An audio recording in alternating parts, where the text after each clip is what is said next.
Swathi lunch box ఇక్కడ పెడుతున్నాను. సరేనక్క.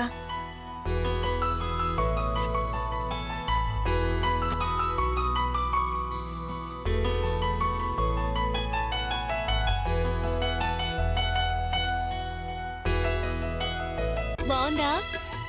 హే, కొత్త చీరలో భలే సూపర్ గా ఉన్నావు. Many more happy returns of the day. Thanks అక్క. వెళ్ళు, అక్క దగ్గర ఆశీర్వాదం తీసుకో. అయ్యో వసంత అక్క, కొత్త చీరలో ఎంత అందగానో తెలుసా? నువ్వు ఇలాగే బయటికి వెళ్ళావనుకో తప్పకుండా మిస్ వైజాగ్ అని నీకు బిరుదిస్తారు తెలుసా?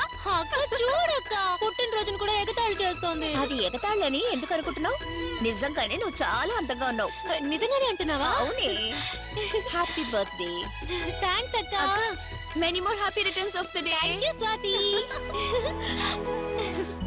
వసంత ఇలారా. ఏ అమ్మ దగ్గర ఆశీర్వాదం తీసుకో. సరే రావే బంగారం. అమ్మా, నేను ఆశీర్వదించు. దీర్ఘాయుష్తో ఉండాలి నా చిట్టి తల్లి.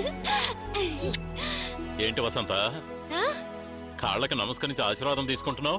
పొండి నాన్న, ఈ రోజు నా పుట్టినరోజుని మర్చిపోయారా? అరేరే, నిన్న కూడా అందరం అనుకున్నాం కదా. ఎప్పుడూ బిజినెస్ గురించి ఆలోచిస్తూ ఉండడం వల్ల నేను మర్చిపోయానురా. కోప్పడకు బంగారం. వెళ్ళు, ఆశీర్వాదం తీసుకో. సరే నాన్న, నన్ను ఆశీర్వదించండి. హే వసంత, సంతోషంగా ఉండు తల్లి, చల్లగా ఉండు.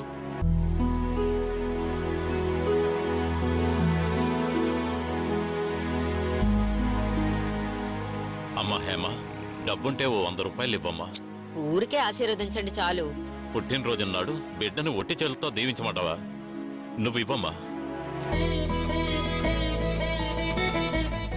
ఇదిగోరా బంగారం, ఈ సంవత్సరం ఇది తీసుకో. వచ్చే సంవత్సరం నీ పుట్టినరోజుని పెద్ద లెవెల్లో చేసుకుందాం. ఆలోగా నేను పాత పొజిషన్కి వచ్చేస్తాను, సరేనా? ప్రతిసారి ఇలాగే చెప్తూ ఉండండి, కానీ ఏమి చేయకండి. వసంత, ఏమిటిది నాన్నతో మర్యాద లేకుండా మాట్లాడుతున్నావు? నేను నాన్నని మాత్రమే అనలేదు, నిన్ను కూడా కలిపే అన్నాను. పోయిన సంవత్సరమే నా పుట్టినరోజుకి కలర్ రిబ్బన్స్, బెలూన్లు కట్టి కేక్ కట్ చేసి జరుపుకుంటాను అని అడిగితే, వచ్చే సంవత్సరం బ్రహ్మాండంగా జరుపుకుందామని చెప్పలేదు నువ్వు. ఇప్పుడు అదంతా మర్చిపోయారా? ఏ దున్నపోతు, పుట్టినరోజు పూట తిట్లు తినకుండా ఉండలేవా? కొత్త చీర కట్టుకున్నావు కదా, మరి ఇంకేంటే తక్కువ? బలూన్లు కట్టి కేక్ కట్ చేయడానికి నువ్వేమన్నా చిన్నపిల్లవా? డబ్బా ఏమైనా చెట్లకు కాస్తోందా? అవును, ఈ ఇంట్లో నేను ఏం అడిగినా తిడతారు, మిగతా వాళ్ళకి మాత్రం ఏం అడిగినా ఒప్పుకుంటారు, అంతే కదా? నోరు మొయ్యవే. మంచి రోజును కూడా చూడను, వాత పెడతాను, జాగ్రత్త. అమ్మా వద్దమ్మా, దాన్ని తిట్టకు. అది ఆశపడ్డం న్యాయమే కదా, చేసేద్దాం. ఏంటి హేమ ఇది? అదేదో పసిపిల్లలాగా అడుగుతోందంటే నువ్వు కూడా దానికి సపోర్ట్ గా మాట్లాడుతున్నావు. అవునమ్మా, మా ముగ్గురి కన్నా ఇది పసిపిల్లే, అది నీకు తెలుసు. అందుకే కదా దీన్ని బయటికి ఎక్కడికి పంపకుండా ఇంట్లోనే ఉంచుతున్నావు. అంతేకాదు, కొన్నేళ్ల ముందు వరకు ఇది ఆశపడినట్టే దీని పుట్టినరోజుని స్టార్ హోటల్లో నాన్న జరిపించేవారు. అది దీని మనసులో ఉంటుంది కదా. మేమందరం బయటకు వెళ్ళొస్తాం, అందులో రిలాక్సేషన్ ఉంటుంది. 24 గంటలు ఇంట్లో ఉండే దీనికి ఇదొక సంతోషం, అంతే కదా. అందుచేత దీని ఆశని నెరవేర్చేద్దాం. ఇదిగో, ఇందులో 500 రూపాయలున్నాయి. కేకు, బలూన్లు అన్ని కొని రెడీగా ఉంచండి. ఈవినింగ్ వచ్చి కేక్ కట్ చేసి నీ పుట్టినరోజుని బ్రహ్మాండంగా జరిపేద్దాం. సంతోషమేగా? అయ్యో, చాలా థ్యాంక్స్ అక్క. ఇంట్లో నువ్వే నన్ను బాగా అర్థం చేసుకున్నావు. సాయంత్రం త్వరగా వచ్చేయి, కేక్ కట్ చేసి ఎంజాయ్ చేద్దాం, ఓకే? ఇదిగో, ఈ డబ్బు అమ్మకివ్వు. అమ్మా, నాకు కోర్టుకి టైం అయింది, నేను బయలుదేరుతాను.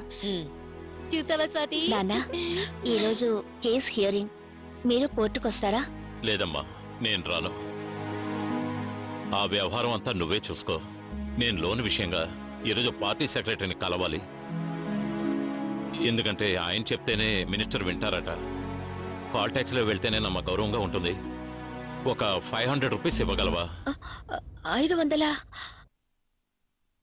నేను రేపు ఏర్పాటు చేసివనా? లేదమ్మా, ఈ రోజే అపాయింట్మెంట్. చెప్పిన టైంకి వెళ్ళలేదంటే నష్టం మనకే కదా. లోన్ విషయం అమ్మా, అందుకే. కొంగుముడి